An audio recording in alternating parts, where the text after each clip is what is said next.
आज के मुख्य समाचार। चौपाल में विकास के नाम पर महाघोटाला। मिश्रवाला हादसे में राजू बिंदल ने जताया शोक। वाल्मीकि समाज के लिए तीर्थ यात्रा का शुभारंभ। नवरात्र में उमड़ा श्रद्धा का सैलाब। रोडू में सड़क निर्माण के नाम पर ट्रिपल घोटाला। स्वास्थ्य मंत्री के नेतृत्व में प्रस्तावित लंदन फ्रांस दौरा रद्द। जल शक्ति विभाग में 4,852 पदों पर होगी भर्ती। मांगों को लेकर एग्जीक्यूटिव काउंसलिंग का किया घेराव। बिंदल ने पीएम मोदी को जीएसटी सुधार के लिए दिया धन्यवाद। अब समाचार विस्तार से। हिमाचल प्रदेश के चौपाल विकास खंड में भ्रष्टाचार की चौंकाने वाली परतें उजागर हो रही है। मनरेगा के तहत जारी 16 करोड़ रुपए से रिकॉर्ड में मात्र 42 लाख खर्च दिखाए गए हैं, जिससे लगभग 15.5 करोड़ के गबन की आशंका गहराती जा रही है। ननहार पंचायत में विकास कार्यों का हाल यह है कि पक्की सड़कें बनी ही नहीं, फिर भी भुगतान दर्शाया गया है। चौंकाने वाली बात यह है कि विजिलेंस कमेटी का अध्यक्ष सप्लाई वेंडर निकला, यानी निगरानी तंत्र खुद ही भ्रष्टाचार में संलिप्त है। स्थानीय लोगों के बार बार शिकायतों के बाद जिला प्रशासन ने कोई ठोस कदम नहीं उठाया, बल्कि शुरुआती जांच में लीपापोती के आरोप सामने आए हैं। पुराने मामलों में शौचालय, सड़कों और कम्युनिटी सेंटर के निर्माण में भी फर्जीवाड़ा सामने आ चुका है। अब ग्रामीणों ने इसे पूरे घोटाले की सीबीआई या राज्य सतर्कता विभाग से स्वतंत्र जांच की मांग की है, ताकि भ्रष्टाचारियों पर सख्त कार्यवाही हो सके। सबके बीच हूँ। विषय मेरे क्षेत्र से जुड़ा हुआ है, जहाँ मेरी जन्मस्थली है। चौपाल क्षेत्र की अगर बात हम करते हैं तो चौपाल क्षेत्र में जो पंचायती राज संस्थाओं से जुड़ा हुआ है आज ये मामला है, जो आपके सामने मैं और आपके माध्यम से लोगों के सामने रखने जा रहा हूँ। सबसे पहले मैं आपको एक चीज़ बताना चाहता हूँ कि वर्तमान में जो जैसे सेब सीज़न चला हुआ है या कई जगह ख़त्म हो गया है, तो उन सेब सीज़न के बीच जो है सड़कें हैं वो बंद पड़ी है, आज भी बड़ी बंद पड़ी है। और लगभग 1 महीने से मेरे क्षेत्र में बस सेवाएं पूरी तरह से ठप पड़ी है। उसमें ना तो चुने हुए प्रतिनिधि जो पंचायती राज के लोग हैं, प्रधान का दायित्व बनता, वो आज भी उस पर ध्यान नहीं दे रहे। और विशेष करके शायद हमारे जो वहाँ के स्थानीय लीडर हैं उनका भी इस ओर ध्यान है या नहीं है। लोक निर्माण विभाग के साथ साथ पंचायती राज को भी एक आदेश दिया गया था कि आप सेब सीजन को लेकर सड़कें खुली रखनी है, लोगों को सुविधाएं मिलेगी, लेकिन ऐसा नहीं है।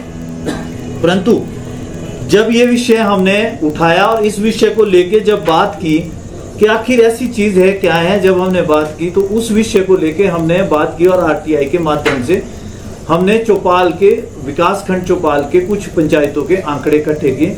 तो आंकड़े चौंकाने वाले थे। अगर बात करते हैं तो मेरी जहां पंचायत है, ग्राम पंचायत ननहार है, जो विकास खंड चौपाल के अंतर्गत आती है, पिछले 4 साल की अगर हम बात करते हैं तो मनरेगा में लगभग 14 से 15 करोड़ रुपया स्वीकृत हुआ उस पंचायत के अंदर। और हर जो पिछला डिजास्टर था उसमें भी लोगों को काम नहीं दिए गए, भूमि सुधार के अंदर कोई काम नहीं दिया गया।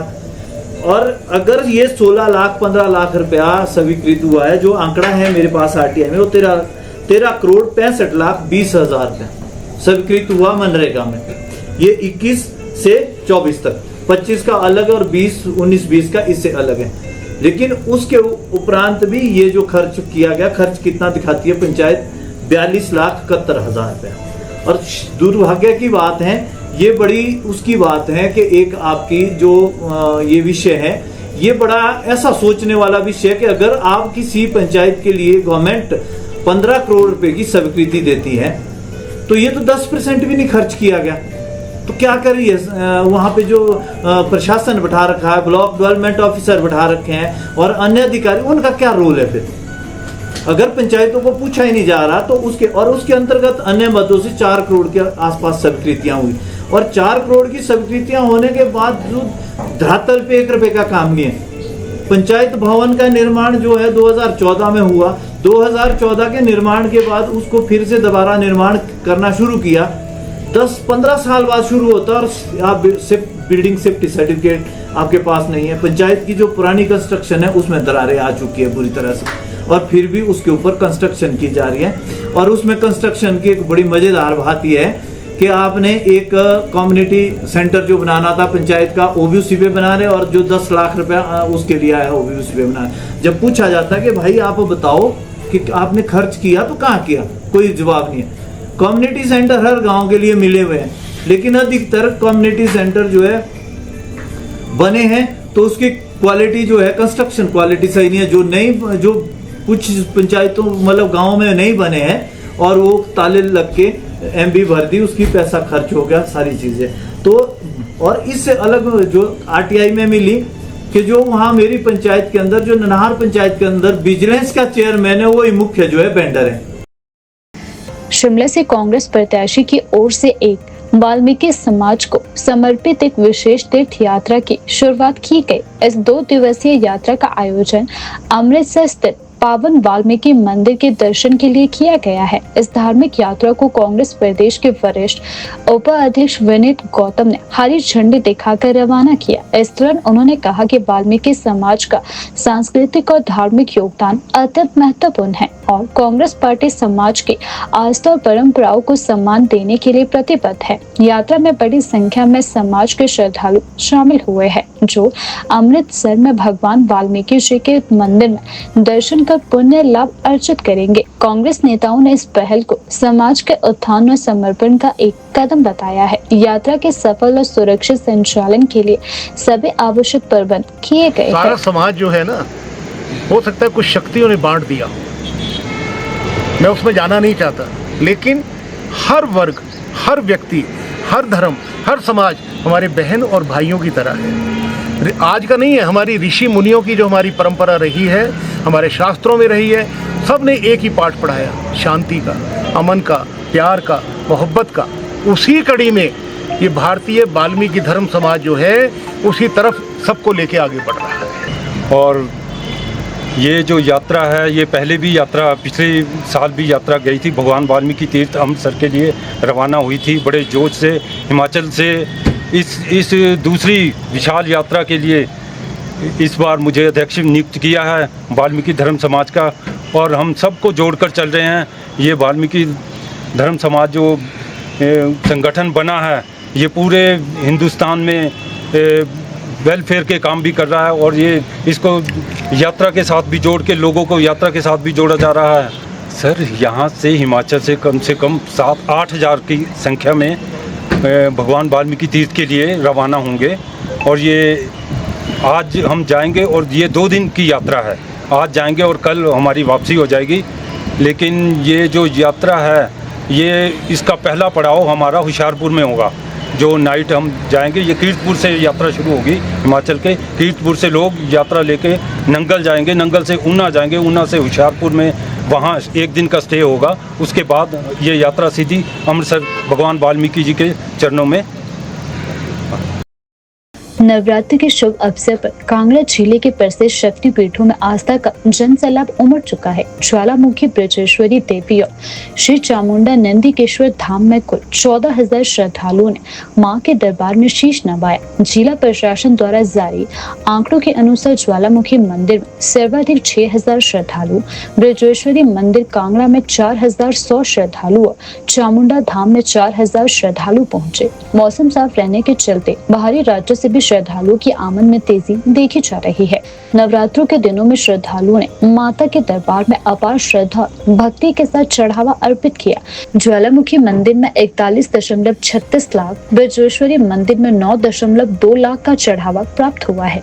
श्रद्धालुओं की बढ़ती भीड़ को देखते हुए मंदिर न्यास और प्रशासन ने सुरक्षा के व्यापक प्रबंध किए हैं। ज्वालामुखी मंदिर अधिकारी मनोहर लाल शर्मा ने बताया कि मंदिर में ऐसे CCTV कैमरे लगाए गए हैं और पंक्तिबद्ध दर्शन व्यवस्था सुनिश्चित की गई है। चामुंडा मंदिर अधिकारी राकेश कुमार ने बताया कि मंदिर के सुबह 5 बजे कपाट खुलते ही श्रद्धालुओं की लगातार आमद बनी रही। कांगड़ा मंदिर अधिकारी नीलम राणा ने कहा कि भीड़ नियंत्रण और सुरक्षा के लिए विशेष बंदोबस्त किए गए हैं।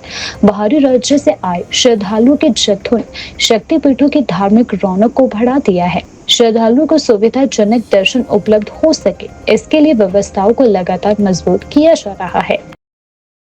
शिमला प्रेस क्लब में रोडू निवासी और सामाजिक कार्यकर्ता नीटू नेगी ने अपने क्षेत्र में सड़क निर्माण कार्यों से जुड़े घोटाले का पर्दाफाश किया। उन्होंने आरटीआई के माध्यम से प्राप्त दस्तावेजों के आधार पर दावा किया कि एक ही सड़क को 3 बार अलग अलग नामों से दर्शाकर लाखों रुपए की सरकारी धनराशि का गबन किया गया है। नीटू नेगी ने कहा कि यह जनता के पैसों के साथ खुला धोखा है और इसका सीधा लाभ भ्रष्ट अधिकारियों और ठेकेदारों को हुआ है। उन्होंने सवाल उठाया है कि जब जमीनी स्तर पर कोई नया निर्माण नहीं हुआ तो आखिर बजट किस बात के लिए जारी किया गया। उन्होंने यह भी आरोप लगाया कि पंचायत स्तर पर निगरानी व्यवस्था पूरी तरह निष्क्रिय हो चुकी है और सरकार की मिलीभगत से ऐसे घोटाले लगातार दबाए जा रहे हैं।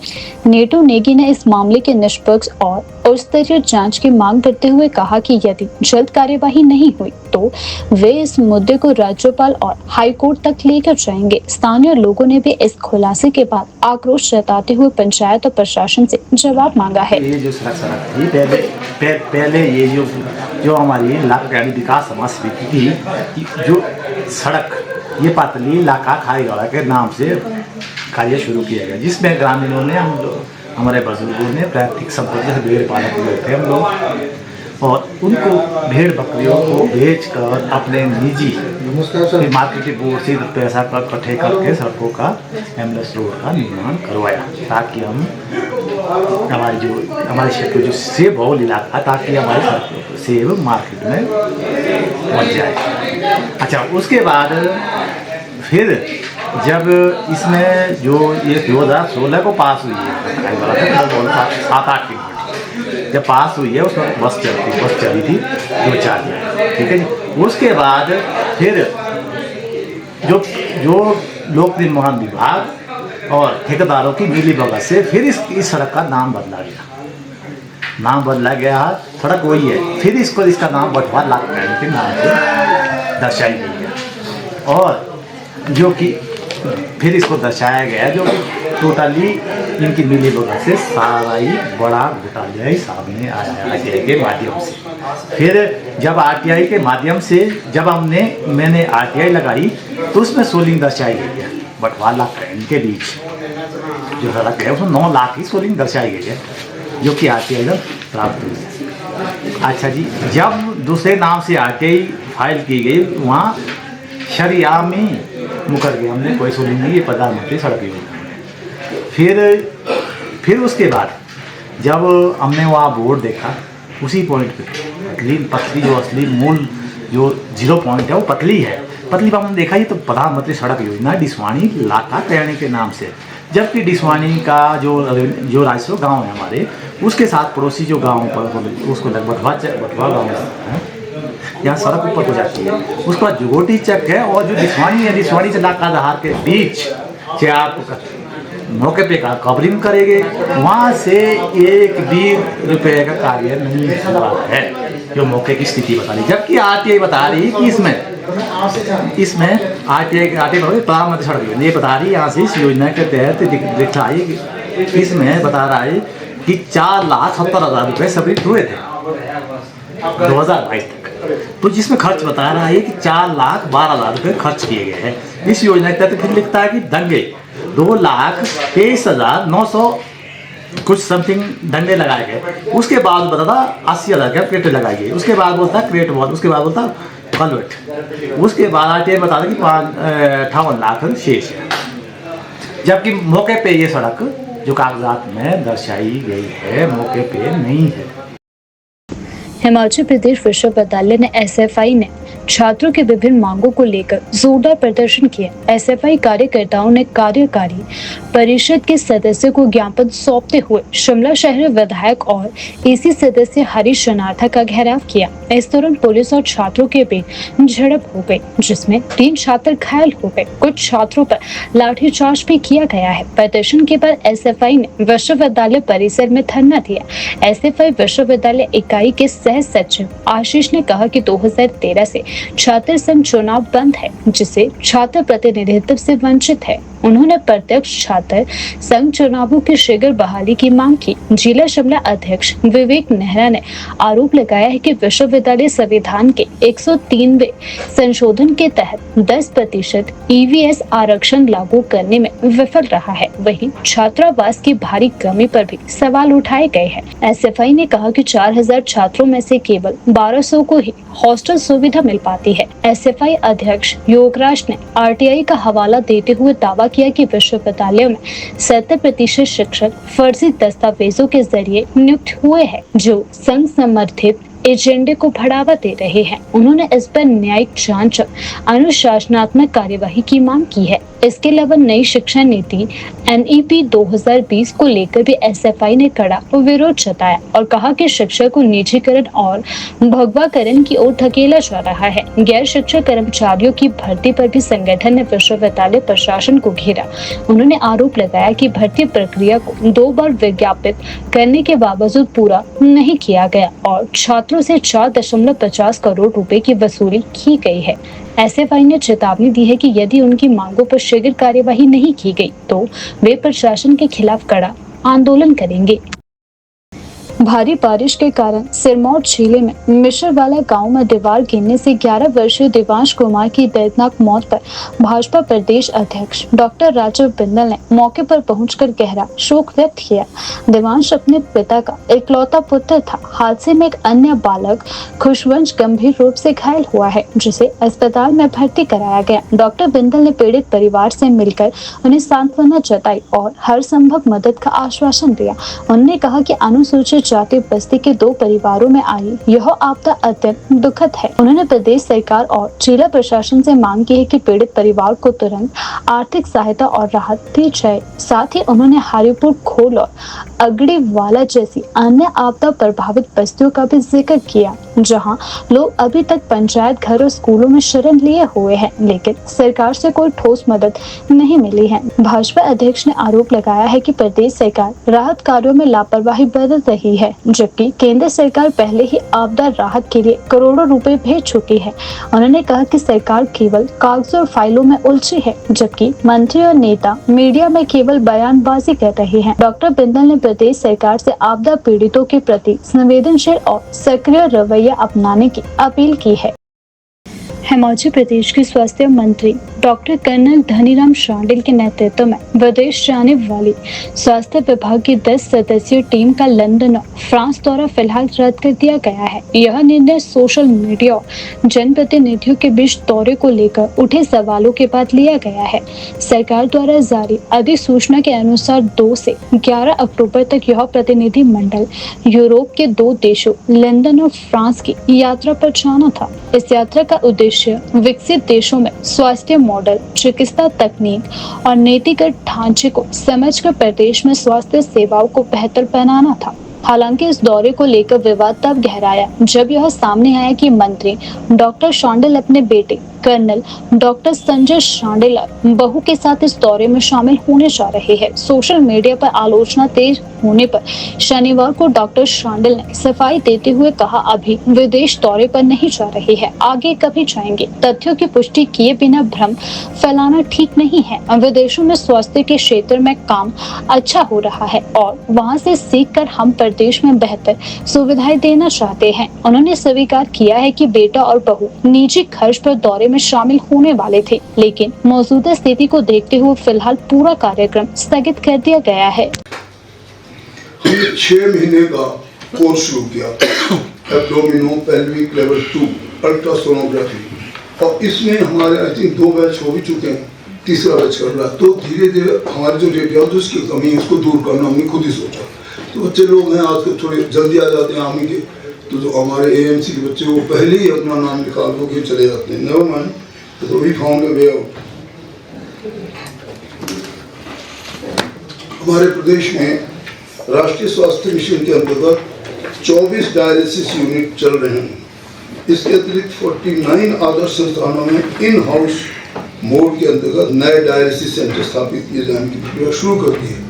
फॉर एग्जाम्पल हमारे पास कंडा घाट में नहीं है, तो उनको जहाँ होता है सोलन, और वहाँ पे कम से कम 14-15 मरीज मुझे मिले हुए 3-4 दिन पहले। मैंने कहा धीरे धीरे पहले तैयारी तो करनी पड़ती है डायलिसिस यूनिट के लिए, you have to prepare well, then only you can. ऐसे तो नहीं कि डायलिसिस जाके मशीन ऐसी चली जाती। अब आपको थोड़ा सा बताना चाहता हूँ कि हमारी man power situation, medical 164 medical अफसर को विभिन्न प्राथमिक संस्थानों में नियुक्ति दी जा चुकी है। मेडिकल ऑफिसर एमओस लगभग 200 स्पेशलिस्ट डॉक्टर के विभिन्न आदर्श स्वास्थ्य संस्थानों और अन्य स्वास्थ्य संस्थानों में नियुक्ति की जा चुकी है।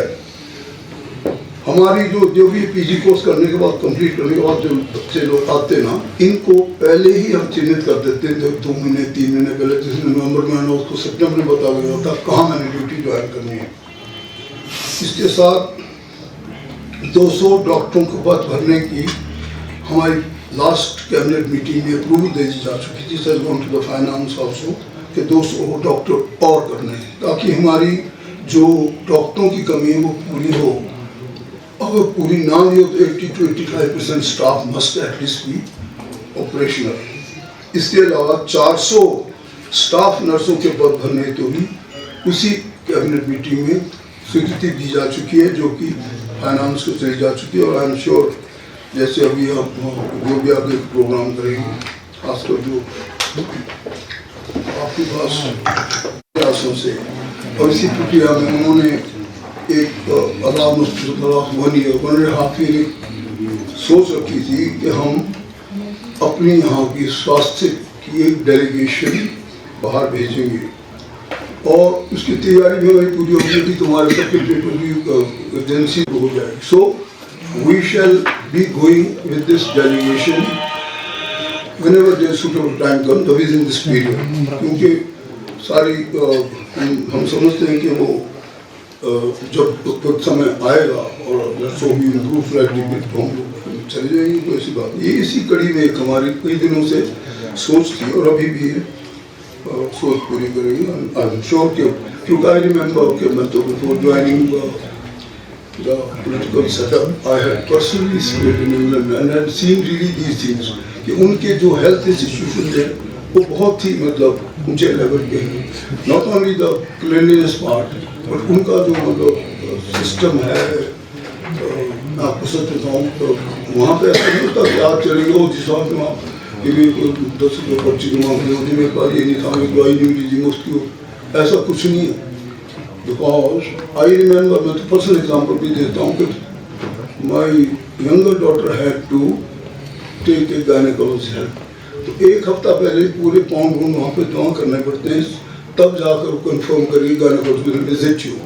यहाँ और वहाँ में बहुत अंतर है, but I am not saying कि we can be in line with them, but मैं आपको सब बताऊँ कि कम से कम देख के अच्छी चीज़ें देख के आगे का सुधार किया जा सकता है। And with that um our papers are still in the with the agencies and this thing. So we will do this visit also after some time.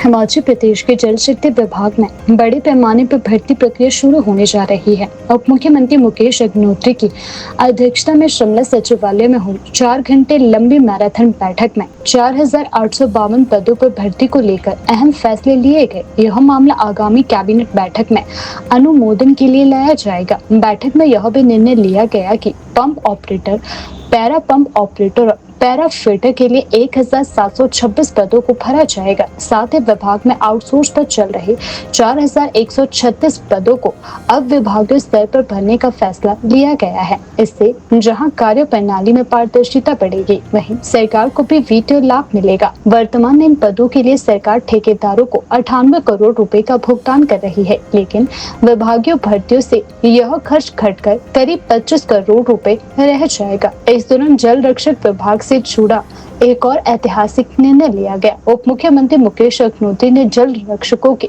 सेवा नियमितीकरण की अवधि को 12 साल से घटाकर 8 साल करने की घोषणा की, जिससे हजारों कर्मचारियों को सीधा लाभ मिलेगा। इस मौके पर जल रक्षक विभाग के प्रदेश अध्यक्ष भूपेंद्र शर्मा ने हिमदर्शन से बातचीत में उप मुख्यमंत्री मुकेश अग्निहोत्री द्वारा लिए गए फैसले का स्वागत किया और सरकार का धन्यवाद किया।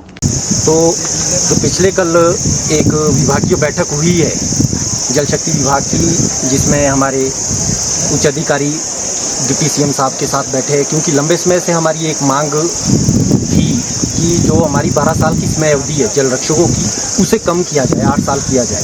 उस विषय को लेकर मैडम ENC ने प्रदेश के उप मुख्यमंत्री के सामने यह विषय रखा और उसमें जो समय अवधि कम करने का विषय था उसमें डिप्टी सीएम साहब ने बिल्कुल हामी भरी है कि इसको कम किया जाएगा और जल्दी ही जो आगामी समय में अभी कैबिनेट होने वाली है उसमें यह एजेंडा जा रहा है। उसके लिए हम डिप्टी सीएम साहब का तहे दिल से धन्यवाद करते हैं, क्योंकि प्रदेश सरकार समय समय पर जल रक्षकों हितों को ध्यान में रखते हुए निर्णय ले रही है। इससे पहले भी प्रदेश सरकार ने हमारे लिए 1386 पद जो सृजित किए, जो आज पंप अटेंडेंट बन चुके हैं, तो उसके चलते भी हम उनका धन्यवाद करते हैं। और साथ ही अभी जो ये निर्णय लिया जा रहा है प्रदेश सरकार के द्वारा जल रक्षकों के लिए जो समय अवधि का, जिसकी मांग हम 2012 से लेकर लगातार उठा रहे थे, आज वो कहीं ना कहीं साकार होती हुई हमारे को दिख रही है। इसके लिए बहुत बहुत धन्यवाद प्रदेश सरकार का। साथ ही हम जल शक्ति विभाग में मैडम का भी तहे दिल से धन्यवाद करते हैं, जिन्होंने यह एजेंडा प्रदेश सरकार के समक्ष उठाया है। वर्तमान समय में जो जल रक्षक आज के समय में सेवाएं दे रहे हैं वो 4206 जल रक्षक है जो प्रदेश सरकार को सेवाएं दे रहे हैं।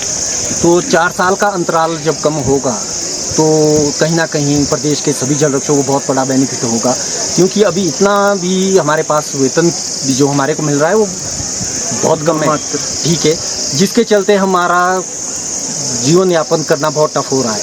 तो इन चीज़ों को हमने प्रदेश सरकार के समक्ष उठाया था, काफ़ी लंबे समय से उठा भी रहे थे। उन चीज़ों को ध्यान में रखते हुए ही हमने ये मांग रखी थी जो 2012 से कर रहे थे। आज कहीं ना कहीं वो प्रदेश सरकार ने सुनी है और आगामी जो कैबिनेट होने जा रही है उसमें यह एजेंडा जाएगा 12 से 8 वाला। तो हमारे को पूरी उम्मीद है कि जिस तरह से डिप्टी सीएम साहब ने पिछले कल जो एक वक्तव्य दिया है, मीडिया के माध्यम से भी आप लोगों ने भी देखा होगा कि यह समय अवधि कम की जाएगी, 8 साल की जाएगी। तो ये आगामी बैठक में हमें पूर्ण विश्वास है कि कम कर देगी प्रदेश सरकार।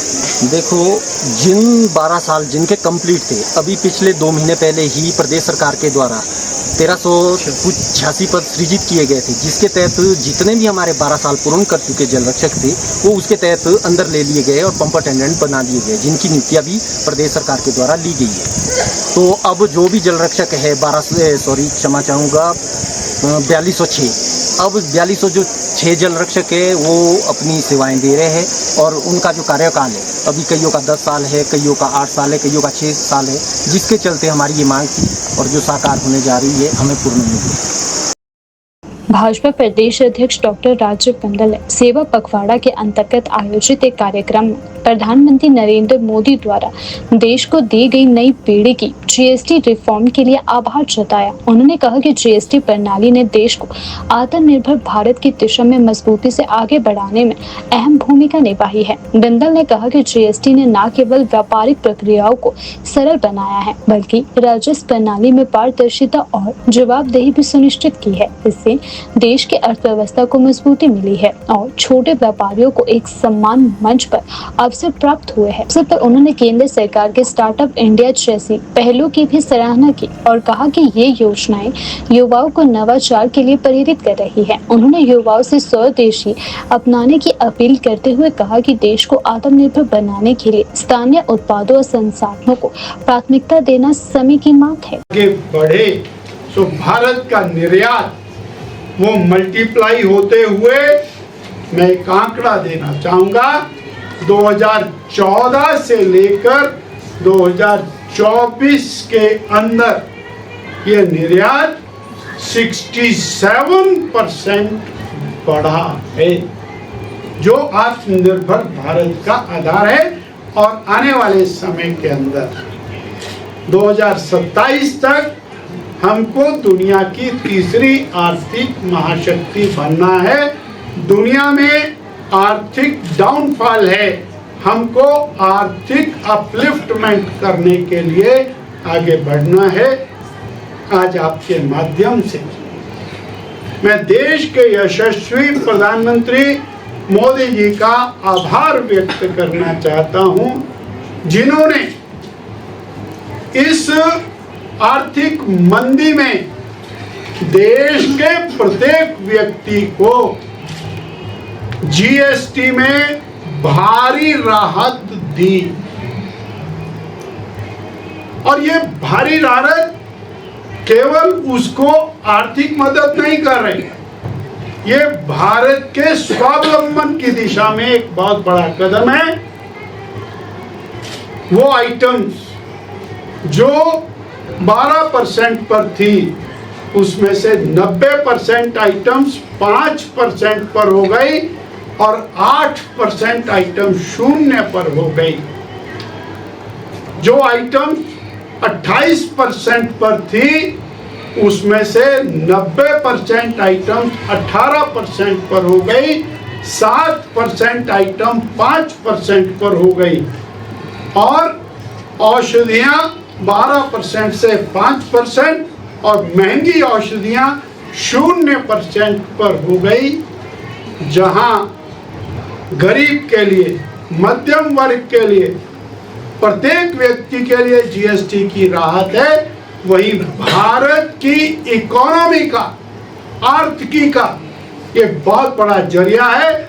2,05,000 करोड़ रुपया, I am repeating it again, 2,05,000 crore रुपया जीएसटी के घटने से मार्केट में आने वाला है और वो फिर दोबारा से मार्केट के फ्लो को बढ़ाने वाला है।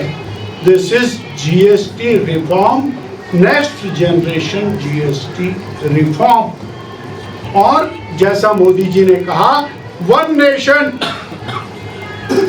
एक देश, एक संविधान, एक निशान, धारा 370 खत्म की, 35 खत्म की। इसी तरह से नेक्स्ट जनरेशन जीएसटी और एक देश एक टैक्स की तरफ आगे बढ़ने का एक बहुत बड़ा सिलसिला है ये जीएसटी रिफॉर्म्स में। और जहां मोदी जी का इस बार, क्योंकि जो इनकम टैक्स में रिलीफ दिया था, उस टैक्स की जो रिटर्न्स जा रही हैं आजकल, उसकी इम्प्लीमेंटेशन 12 लाख रुपए तक टैक्स शून्य, never in the history of India and never expected, जो मोदी जी ने दिया। और नौकरी पेशा के लिए 12,50,000 रुपया, वो भी इस बार इम्प्लीमेंट हो रहा है। इस प्रकार दोहरे तरीके से हमारी खरीदारी की क्षमता, उसको बढ़ाने का काम मोदी जी ने किया है। इसके साथ जहां हम बड़े खेद के साथ कहें, एक और मोदी जी राहत दे, एक और मोदी जी हमारी जेब के ऊपर से टैक्स का बर्डन कम, एक और मोदी जी महंगाई को कम करने के लिए और हमारे को एक नया जरिया दे। वहीं प्रदेश की कांग्रेस सरकार पिछले 3 साल से लगातार आपदा आ रही है और लगातार प्रदेश की सरकार टैक्स बढ़ा रही है। जब जब आपदा आती है, वैसे वैसे प्रदेश की कांग्रेस सरकार श्री सुखविंदर सिंह सुक्खू जी के नेतृत्व में और टैक्स बढ़ाती है।